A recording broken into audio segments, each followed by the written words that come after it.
नमस्कार मंडळी, लाईफलाईन सर्व्हिसेसमध्ये पुन्हा आपलं एकदा स्वागत आहे। तर आज आपल्याकडे आले आहे टाटा एस गोल्ड BS6 आहे। हे आपल्या प्रदीप भाऊची गाडी आहे। तर गाडीमध्ये असा फॉल्ट आहे की गाडीचा चेक लाईट लागला आणि गाडी पिकअप डाऊन आहे, गाडीचा गाडी पडत नाही आहे। तर आपण याला एक्सटूलच्या XT70 ने डायग्नोस करतो। तर टाटामध्ये इंडियामध्ये जाऊन आपण टाटामध्ये जाऊया। Diagnosis pickups BS6 SCV diesel Tata S gold 700cc engine system selection engine management. आता आपण याचे फॉल्ट कोड चेक करूया। याच्यामध्ये P2454 पर्टिक्युलेट फिल्टर प्रेशर सेन्सर ए सर्किट कन्फर्म लो आणि याचा सूट मास आपण लाईव्ह डाटावर चेक करूया।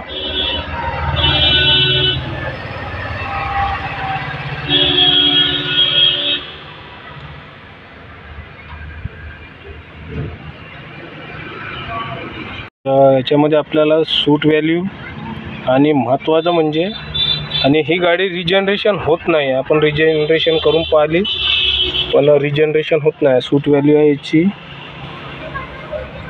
सूट आणि डेल्टा प्रेशर या दोन कस्टममध्ये चेक करूया। सूट व्हॅल्यू आहे 12 ग्रॅम 12.13 ग्रॅम आणि डेल्टा प्रेशर आहे 13। आता आपण गाडी चालू करूया। क्लच दाबून बहुत आपल्याला आहे,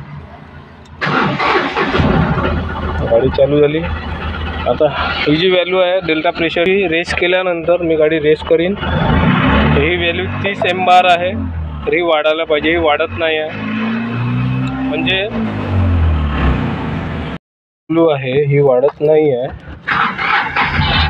याचं कारण आणि रिजनरेशन न होणे आणि ही व्हॅल्यू न वाढणे म्हणजे आपला जो DPF सेन्सर आहे, डेल्टा प्रेशर सेन्सर आहे, हा फॉल्टी आहे।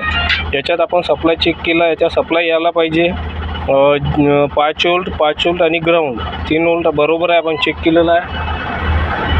आणि सेन्सर आपला आहे फॉल्टी। याचा फॉल्ट कोड एकदा बघूया आपण। कन्फर्ममध्ये आहे particular filter pressure sensor circuit low.